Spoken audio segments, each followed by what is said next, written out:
How important is it to have a content plan for my business? It is so important.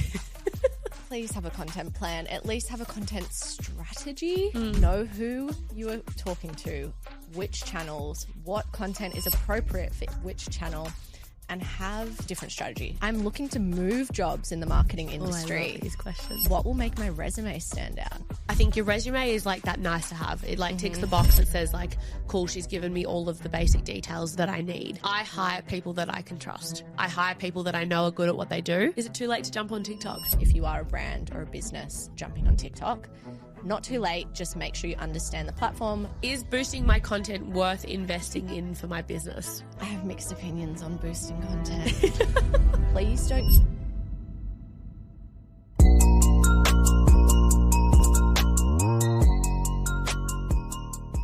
Welcome back to Top of Mind. We are answering your questions today. Today is a Q&A episode. I'm joined by the lovely Laura, who works with me at Gambit Collective. She is our social media account manager, so she manages a lot of our social media clients. And we're going to answer 5 questions today. So if you haven't listened to one of these episodes before, we answer your questions that we've had from clients, our online community, our followers, our friends, our family, anyone that has shot us questions. We put it into a big document and we work our way through them and answer them. So if you have a question, feel free to send us a DM, leave a voice note on the website, or if you are listening on Spotify, you can use the Q&A function to leave us a question, and we're going to get stuck into it because we have 5 questions that we're going to get through today. Now, the first question, Laura, I'm going to hit you with is, how important is it to have a content plan for my business content? It is so important. Please have a content plan. At least have a content strategy. Know who you are talking to, which channels, what content is appropriate for which channel, and have per channel have like a different strategy. Yeah. So you need to make sure top of funnel, you're funneling people in, you're getting them through either giving them value for free, entertaining them, giving them something that doesn't necessarily say buy my product or book me for my service. Yeah. And then you also need that content that converts. So making sure that your strategy includes all of that. Also making sure that your content makes sense on the channel and with each other. But in saying that, I am also a big, big fan of being reactive, especially on social media. I think you have to be with trends, and sometimes you need to jump on something that's going to do really, really well, get everyone together, hustle, get your graphic designer or your content team or your social media team to kind of drop things, shuffle around the content calendar and do something that's going to move the needle a little bit. So have the strategy, have your content plan in place, but then also be able to react and change things up. I couldn't agree more, and I don't think I'm going to add anything else on that other than like when people hear the word strategy, they freak out. They freak out because it's like, oh, it needs to be this big plan. Now, I've worked for agencies that have submitted like 45-page strategy documents, which is terrifying. How do you apply the whole 45-page strategy? But the thing for me is like, people don't have time, right? So it's like why we do strategies on a page. A single page strategy, because not only is it easier to make things more difficult, I can fill things out. Anyone that's been to university and has to write, a 50,000 word essay knows how easy to fluff things out it is, right? But if you were to say, hey, I need you to say this in 1,000 words, it would be so much harder. So for us, we like to simplify things. We do a strategy on a page, and strategy is just another word for a plan. Yeah. So it's like have a plan of how you're going to talk about the content, what you're going to talk about, what different channels, as you said, you're going to utilize. And it just has to be really simple so that everybody can understand it. Exactly. That's what I was going to say. It makes it easy for your team to understand. Yeah. If it's kind of you as a founder or a business owner, it makes it something you can go back to when everything else is getting a bit overwhelming. And at least that is simple and you know what's happening with that plan and you're not wasting time thinking about what content you have to create every day. Agreed. Love it. Next one. I'm looking to move jobs in the marketing industry. I love these questions. What will make my resume stand out? I would say a resume is important, but I don't think it's the thing that gets you the job. No. I think as we spoke about on the last Q&A episode, talking about, whether you should go to university for marketing or not, or whether you should just go and get experience in the industry. I think your resume is like that nice to have. It like ticks the box that says like, cool, she's given me all of the basic details that I need. She's suitable for this job. Correct. She's got the skill set. She's got the experience, whatever. She's not a vet applying for a marketing job. Totally. But the thing that is going to make your brand or you stand out from the 400 other people that are potentially applying for this role is you. Like, you know, are you posting on LinkedIn? Are you sharing stuff on Instagram or TikTok that is relevant to this role? Like, you know, I had this conversation with somebody that we both know and they were in a similar position. And I was saying to them, submit your resume. Yeah, we can make a few tweaks to your resume. But what content are you putting up on LinkedIn that if they were to search you, I think it's like there's some stat that's like over 70% of people trust online search more than anything else. Of course. Right? So they're going to LinkedIn, Instagram, TikTok to see what you're doing and to see where you're posting. If you love this episode, help us to grow and reach more people by hitting the subscribe button and leaving a review. If you're wanting to get into a role that is heavy in social media, the first place I'm looking at your profiles is social media. So I would say, you know, some of the really cool examples that I've seen over time is like, you know, one person that's applying for a role kind of in a TikTok or social media space. She did her resume and then she had a link where she created an entire TikTok profile that was like a TikTok resume. And she had essentially built every video to talk about the different things. So, you know, there was one video on one of her jobs and her experience there, one video on like, you know, things that she likes doing outside of work, one video on why she's the perfect candidate for the role. And it just shows that kind of extra step, but like the commitment to that role, and she's already doing the thing that you're potentially going to hire her for. So I think where there's proof that somebody is already doing those things, like as a business owner, I'm going to hire somebody that I can see is already doing that.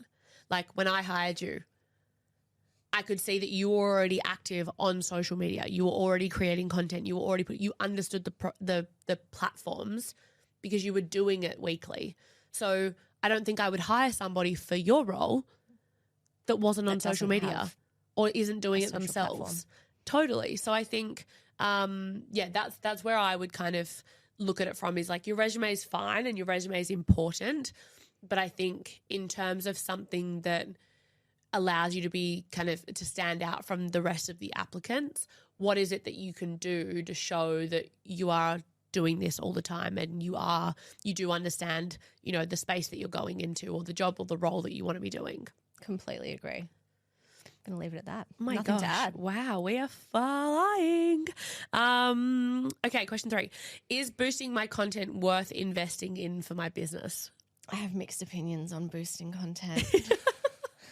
I was having this conversation yesterday in our office with someone in our paid team.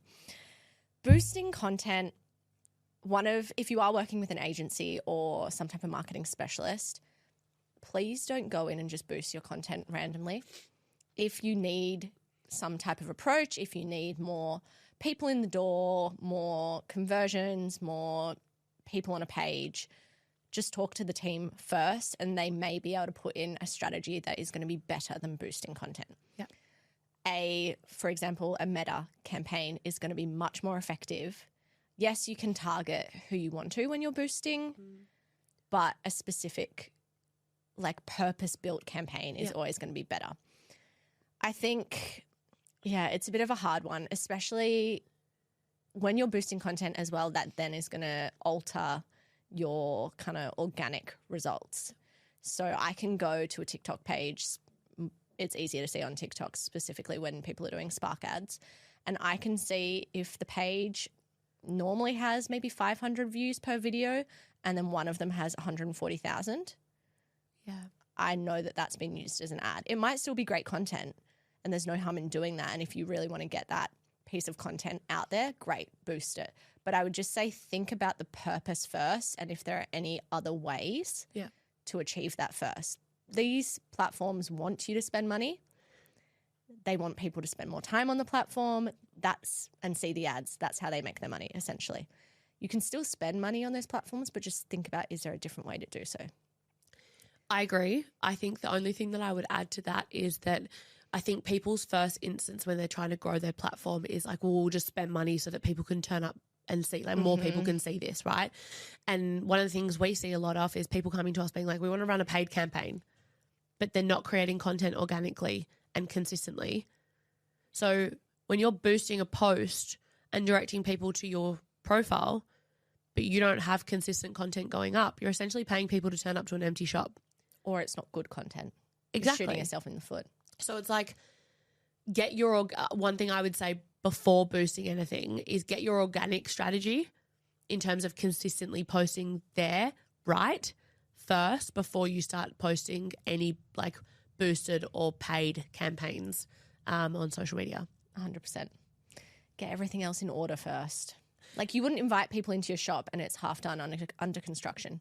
Totally. And then say, look how amazing this is. Buy my product. Yeah. And it's not even a painted room. And I think that comes back to the idea of like, you only get one shot for a first impression, really. Like first impressions count. And I think that, you know, if someone lands on your branded content and it's a, you know, boosted piece of content, they're like, oh, that's cool. Then click on your profile and there's 4 posts and they're all shit. Do you It's think that dodgy, person's... it's a scam. Totally. And then I see that ad again and I'm not clicking on it. Do you think that person's going to come back to your page again when they see the next piece of boosted content? No. Not at all. So you're better off getting the foundations right. It's like one of the things of how we structure our scopes of work. We do the foundational elements. What do you need to get right first? Then how do you amplify those foundational elements? And then how do you boost that? So I think that, yeah, being able to get those foundational elements right first and foremost before you spend any money boosting or, you know, with paid campaigns. Otherwise, you're just wasting your time. And money.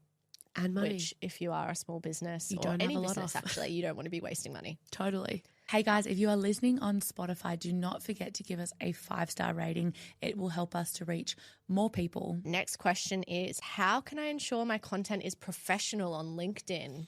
Oh, Loaded question. How long do we have? I think I must get this question at least like once a fortnight. Number one, I always say and question people on what their opinion of professional is. Now, the reason I do that, and I can talk about this for hours, but I'm not going to, is because I, over the years of working in the industry, have been told that my hair color isn't professional, my nails aren't professional, me turning up to work in activewear isn't professional, albeit before hours, whatever. Again, I'm not going to get into this, but the definition of professionalism or being a professional is essentially doing your job. So I would then go back to this question if I was talking to the person that asked this question and say, what does being professional mean to you? Because I think that a lot of people, especially leaders and managers, have a different perception of what being professional means. And I think that a lot of people use professional to hide behind not actually having to articulate what it is that they don't like about their person. So I would say being a professional on LinkedIn or professional content, essentially if you're talking about something that ladders up to what you do for work or is around what you do for work, that is professional. So I would say how you show up for work, the conversations that you're having at work, if you have conversations about your kids, if you have conversations about what you got up to on the weekend, that is professional content. So I think that instead of asking yourself what is professional content, instead ask yourself these, like I triage these things, right? Like I do the parent test. My parents have me on social media. If I don't feel comfortable with my parents seeing a piece of content on social media, I won't post it. That's my one triage mark, right? Like, am I okay with my parents seeing this content? Yes or no? The next thing is like, say it out loud. If that piece of content you wouldn't say out loud in a room full of your colleagues or employees, don't post it. So that's the next point that I go past. And then the third point that I go past is if you would be happy to see this post on the side of a bus or on the 6 o'clock news with your headshot next to it, would you be okay with it? They're the 3 triage points. So instead of, I think professionalism is a really like ambiguous term that a lot of people use and it can mean different things for a lot of different people. Whereas if you use those 3 triage points of, you know, I mean, not everyone has the same relationship with their parents that I do. So for me, I go, well, are my parents okay with seeing this? Yes or no? Post it. Then I go, okay, am I okay saying this out loud? If I was to read this post out loud in my work environment or to my employees or employer, would I be comfortable? Yes or no? Post it. And then would I be okay if this was screenshot and put on the side of a bus or on the 6 o'clock news? And so I think instead of saying, is this professional enough? Use those 3 triage points instead because they give you clearer goalposts. 100%. And I've fallen into this trap as well when I first started posting on LinkedIn. Traditionally, you see it as this professional platform and it's very corporate, and it doesn't matter if you're in a corporate job or not. You still think that you have to show up and be corporate. I've had friends send me posts and they're in a creative industry and they've said, oh, can you read this? And I said, it doesn't sound like you. Yeah. Like, you're a DJ, you're a graphic designer. Why are you writing as if you're high up in a law firm? Yeah. That doesn't make sense, and it doesn't make sense to the audience you're trying to go to. So I've definitely felt kind of that pressure, and it can be scary even to post in the first place, and then putting that filter on it of, is it professional? People just go, this is too much. Or, you know, you get told the internet is forever. People screenshot it. You can delete it. People screenshot it. That's forever. Yeah. So less similar to your points of like, am I happy if my parents see it? Am I happy if it's on the bus? I just think about, like, I write a lot of content on LinkedIn that references either my role or Gambit Collective or working with you. You don't approve any of that content. You trust me that I know I can be writing freely, and you encourage me to write freely. So I think about, how does this reflect on me? How does this reflect on the business and on Hayley as my boss? Would she be happy with that? And also, if I am kind of mentioning any tactics or any work we've done, would the client be happy with that? Or am I able to share it in a way that it may not mention the client specifically, but I can still tell a story in that sense? So just kind of reflecting on, if all these people saw it, what would they think? That pretty much saves it. And it doesn't have to be corporate. And if you are using ChatGPT, read it out loud and think about if that sounds like you. Yeah. It can be great if you're stuck in a writer's block or something like that, and you're like, I want to write about this. And then you could take that, and you might only use 1 sentence or half a sentence, but it gets you going with your flow. Yeah. So just read it out loud and think about who's seeing it is my... Totally. And the last thing I will add to that is, if you're a business owner or leader or manager, you mentioned it before, like, I don't review any of your content. I don't review any of the team's content. I actually don't even review any of the content that you guys create for our Instagram or TikTok, really. Like, there's sometimes that you'll be like, oh, do you like this? And it's more of like a do you like, not can you approve. Yeah. I think one of the questions I get from a lot of businesses. FYI. Yeah. FYI, this is going live at 6 p.m. and I'm like, oh, good. Like, I look like shit in that, but we roll. Content is more important. I think a lot of business owners or like leaders or managers that I speak with when we're talking about like the personal branding workshops that we run, they go, oh, you know, how do you trust that like the employer or the employee is going to be writing the right stuff and like saying the stuff that you want them to talk about? And what I would say to that is that it comes down to the people that you hire. Like, I hire people that I can trust. I hire people that I know are good at what they do. And I wouldn't hire people that don't have the same values as me or the business. So I don't approve your content because I know that A, you're a good person. B, Thank you. you understand what the business is. You're invested in the business and in the growth of the business because of the way in which we structure incentives and things like that. But I trust that you're not going to say the wrong thing. Like, you know, a conversation that I had with a client recently around this is, you know, if you're a really sustainably focused business and you've got someone coming in and writing content about, you know, why coal mining is the best thing for the business, like for the world, you've not dug deep enough on that person's values to know that they're a right fit for the business. So I would say that a large amount of the fear that comes from trusting your employees to write content for you comes from the fact that you don't have a set of employees that have the same values as you, or you've not hired with values in mind. And I think from the other direction from an employee up. It's also about the culture that's created by the business owner, your manager, the boss, the company, about empowering your team to say, hey, we'd love you to write, we'd love you to post. Here are some things that maybe we leave out. Yeah. If you want to have that conversation, you just empower your team to say, this stuff, maybe we don't touch it, but anything else, go for it. We trust you. Write about your role. And it's just, so then as an employee, when I'm writing, I'm not scared.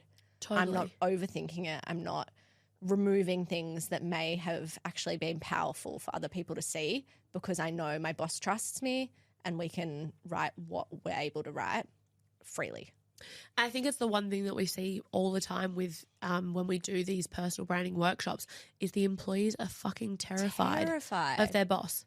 Yeah. Because they're like, oh, I'm scared I'm going to say the wrong thing. Whereas if one of the things I actually get each of the managers or leaders or bosses to do when we do those workshops is stand at the front of the room and be like, tell them why we're here. Tell them why you've invested in a personal branding workshop for them, because you want them to start writing content. You give them full approval to start talking about what they do for work online.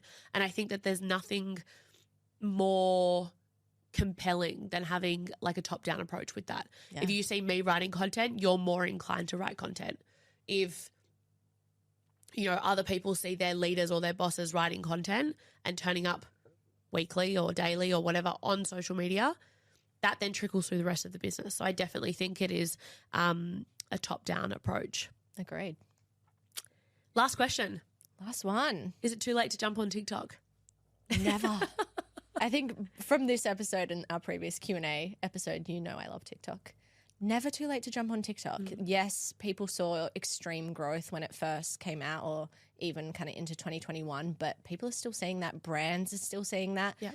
And I think it's about understanding the platform is my number one tip. If you are a brand or a business jumping on TikTok, not too late. Just make sure you understand the platform. Look at what other brands are doing, what other creators are doing. It is a very different platform in the way that salesy content pretty much won't fly at all. You have to be don't have to be, but showing up on camera. I know faceless content and aesthetic content is very popular, but it's so powerful, and we tell our clients this as well. Some of them aren't comfortable doing it, but showing up as the business owner or your employees and the team, employee-generated content is what it's called, and it is outperforming a lot of branded content at the moment because we're sick of being advertised to. We want to see employees having fun or office fit checks or things we can relate to that are a little bit more fun, a little bit more creative. That is what TikTok is for. So if your brand is not ready for that, don't jump on TikTok. It's not the platform for you, but it's not too late if you are open to that approach. Yeah, I would say, you know, at the end of the day, like no one, you know, when Instagram started, it didn't look and go, oh, MySpace is already doing something similar, like I'm not going to do it. I think you're always going to get a benefit if that's where your audience is and that's, you know, the type of content. But I think with TikTok in particular, you know, we know it firsthand. Know and be ready for the amount of content you're going to have to generate to be successful. Like turning up consistently on that platform is one of the biggest indicators of success. And I think the brands that do it well know that and they're prepared for that. So I think if you are looking to jump on TikTok, be prepared for the beast that it is and the amount of content that you're going to have to generate. And back to question one that we had, have a content plan specifically for TikTok and that channel. But have fun with it. Yeah. See you on TikTok. Tag us, Follow us. Shameless plug. That's it. That is everything. That was a super quick episode. Q&A, 5 questions done. If you have any questions that you are interested in asking us or getting us to answer, if you're listening on Spotify, use the Q&A function. If you are listening on YouTube or watching on YouTube, feel free to leave it in the comments or send us a DM, or you can leave us a voice note on our website at Top of Mind. One last thing from me, if you enjoyed this episode, I would love if you could leave us a review or hit the subscribe button wherever you are listening or watching this podcast.